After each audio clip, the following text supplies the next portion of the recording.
Seraphine Voss tore open the gold-sealed envelope and laughed. Not the warm kind. The kind that comes when something is so bold it almost earns respect.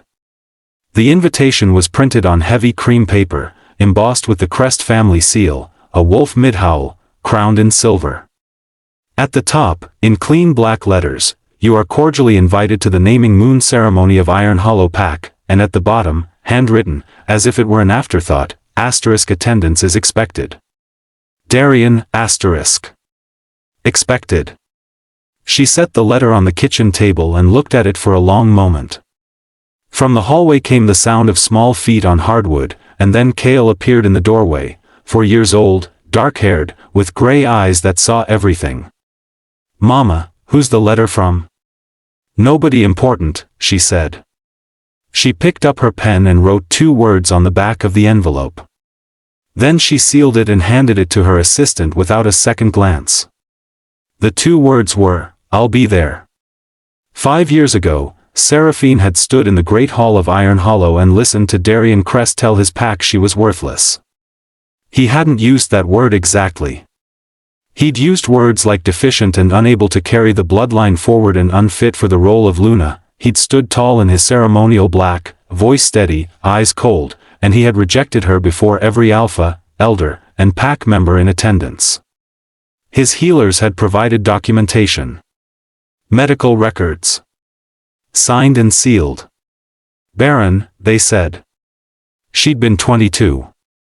She hadn't cried. She'd walked out of that hall with her spine straight and her face empty, and she had not looked back. She found out she was pregnant 6 weeks later. The drive to Iron Hollow took 4 hours. Cale slept most of the way, his cheek pressed against the window, one small fist curled under his chin. Seraphine drove in silence, her hands steady on the wheel, her heartbeat slower than it had any right to be. She wasn't nervous. She was ready. They arrived just as the ceremony was beginning.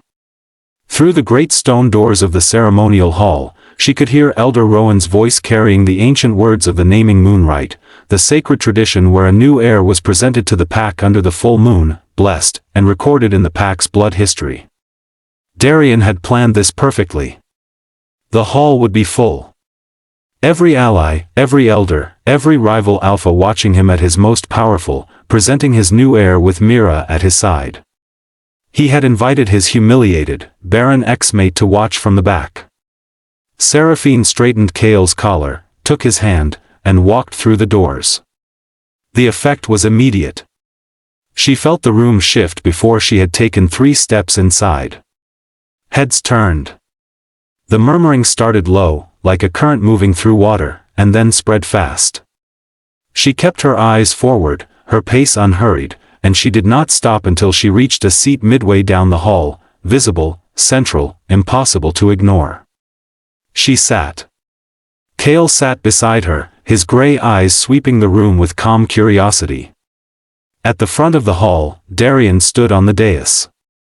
He was exactly as she remembered, tall, commanding, dressed in full ceremonial black. Beside him, Mira held their newborn wrapped in ivory cloth. She was glowing, performatively warm, the picture of a chosen Luna. Darien's gaze found Seraphine the moment she sat. Then it dropped to the child beside her. Something moved across his face. Quick. Controlled. Gone in an instant. But Seraphine had been watching for it, and she saw it. Recognition. Elder Rowan faltered mid-sentence.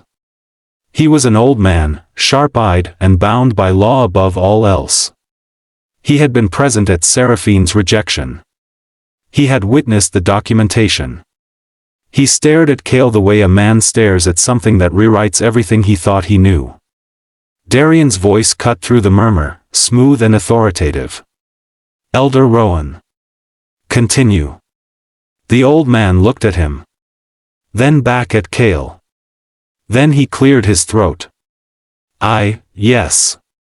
As pack law requires, before the formal recognition of a new heir, I must ask, he paused. The hall had gone very quiet.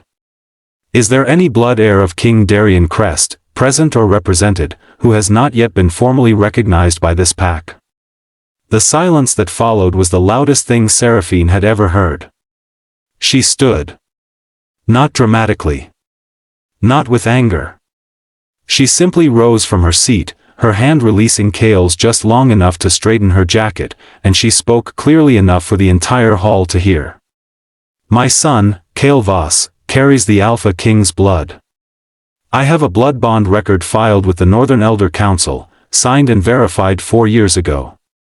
I am prepared to present it. The hall erupted.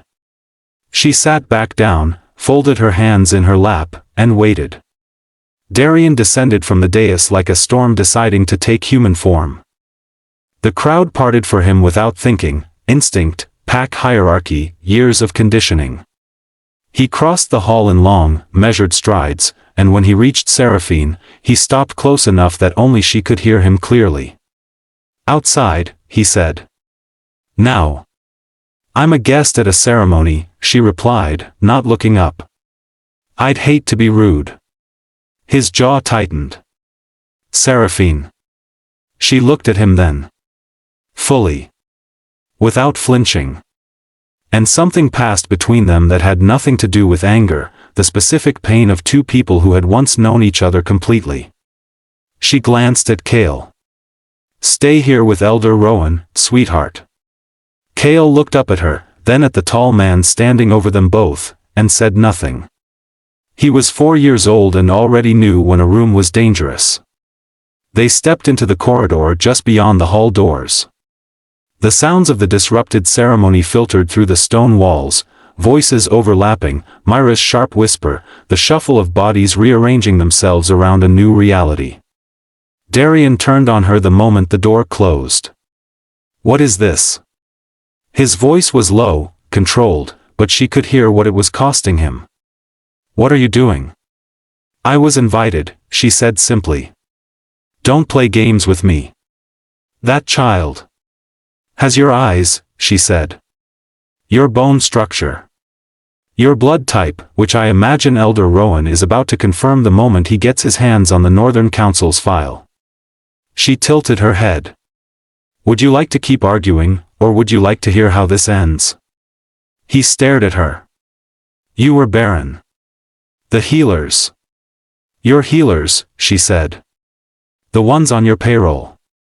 The ones who filed documentation that conveniently supported the decision you had already made. The words landed like stones in still water.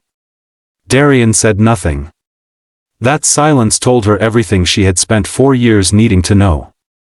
I didn't falsify those records, he said finally. His voice was different now. Quieter. Something behind it she hadn't expected. I didn't know. I know, she said. He blinked. I know you didn't order it, she said. Someone did it for you. Someone who wanted Mira in that hall and me out of it. I spent 2 years figuring out who. I have that documentation too. She let that settle. But that's not why I'm here tonight. He searched her face.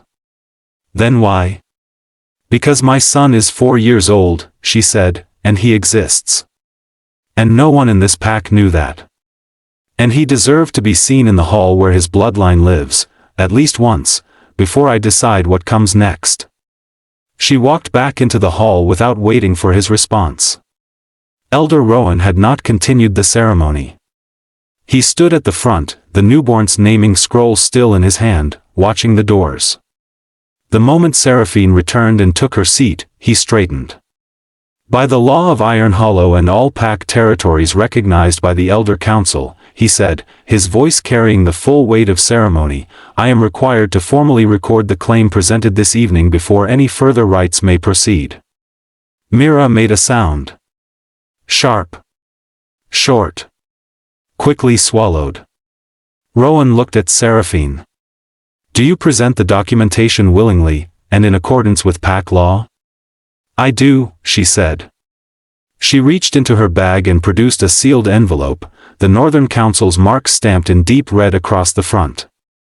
She walked it to him without hurry. Rowan broke the seal. Read. His expression did not change, but his hands stilled completely for just a moment. Then he picked up his pen. The scratch of it against the official record was the only sound in the hall. When he set the pen down, he looked up at the crowd. By record and by blood, Kael Voss is hereby formally recognized as blood heir of Alpha King Darien Crest of Iron Hollow. This record is binding, permanent, and entered into the Elder Council's history as of this evening. The hall did not erupt this time. It went utterly, completely silent. Seraphine felt the silence like a physical thing, the whole room holding its breath, recalibrating, rearranging the story it had believed for 5 years. She looked at Darien. He had returned to the dais, but he wasn't standing the way he had been when she arrived. Something in his posture had shifted, not broken, not defeated, but changed. Like a man who has just understood the shape of what he lost. She didn't feel triumphant. She felt tired in the way that only 5 years of patience can produce, the exhaustion of finally being able to put something down. She stood, took Kael's hand, and walked out.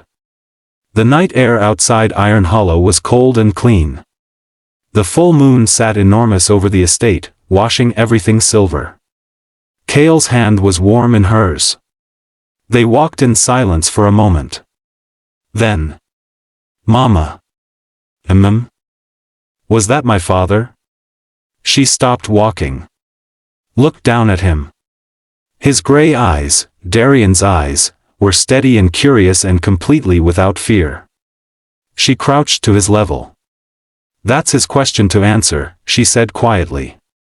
"When he's ready." Kael considered this with the gravity only a 4-year-old can bring to something he doesn't fully understand but somehow senses matters enormously. "Okay," he said. He took her hand again. They walked to the car. Behind them, through the great stone walls of Iron Hollow, she could hear the hall beginning to find its voice again, the slow, inevitable sound of a story rewriting itself. She didn't look back. She never had. Asterisk if this story held you from the first line to the last, subscribe, drop a comment below, and give this video a like. It means everything, and there is so much more where this came from.